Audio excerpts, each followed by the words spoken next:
Hay naku, muntikan na pala muntikan na po pala itong si Edo. So yan po yung topic natin. Buti na lang talaga VNC. Ay nako. Medyo kinakabahan po ako that time Ay nako, ewan ko na lamang po talaga tilay. Ay nako, Edsy, pinapakabanyo kami na bilang supporters, yung tipong dalang-dala ka na po talaga nakakadala kaya yung tipong napamahal ka na sa kanilang dalawa at biglang may magsasabing ayaw na niya. Ay nako, dalang-dala na kami dyan, VNC, kaya parang awa mo. Parang awa mo na So hello po, Team Edsy, kumusta? Sana ay nasa mabuti po kayong kalagayan. Marami pong salamat sa mga nagbibigay ng comments at saka nagbibigay ng likes, nagsusubscribe. Naway pagpalain po kayo ng Panginoon. Patuloy po nating suportahan si Kalinga Prab, Kuya Val at ang buong team Kalinga. Huwag po natin skip ang kanilang ads para sa ganun nga po ay marami pa po ang kababayan po natin ang kanilang malingap and syempre ang kanilang matulungan, diba? So sa totoo lang kung supporters po talaga kayo ni Edo, mahal na mahal nyo si Edo, yung tipong nakakadala, yung tipong kulang na lang magpalpitate ka. Kasi nakakadala po talaga, sa totoo lang.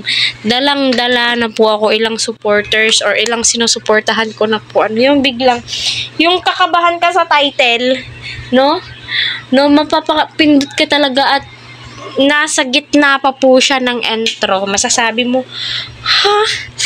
bakit naman? Tilay, bakit naisipan ni VNC iyon? So, ika nga nila, pwede na pong mag-prank. Pwede na daw pong mag-prank si VNC. So, yes, pwede naman po. Pero wag yung ganon. Wag yung ganon, VNC. Kasi dalang-dala na po kaming supporters ni Edo. Yung tipong masasabi mo, ay nako, kahit saan pumunta si Eds, di na siya makakahanap talaga ng same kay VNC. Yung tipong milyonarya na siya at grabe na po yung mga blessings na dumarating sa kanya. Di na po siya na zero kasi yung suporta at pagmamahal is andyan po talaga. Yung tipong tutok na tutok sa kanya yung mga milyonaryong mga sponsors niya sa Kalinga Prab, yung pabahay. Grabe, napakaganda ng pabahay ni VNC. So masasabi mong dalang-dala na kami. Kaya VNC, wag kang mag-joke ng ganyan. yung hindi yung salitang ayaw ko na ng love team, yung ganon. Pero ayaw niya na pala kasi gusto niya ng seryosohan.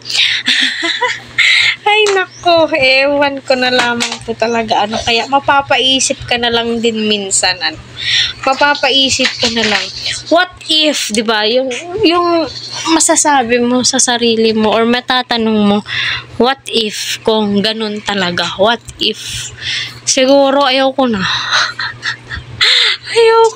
My God, nakakadala.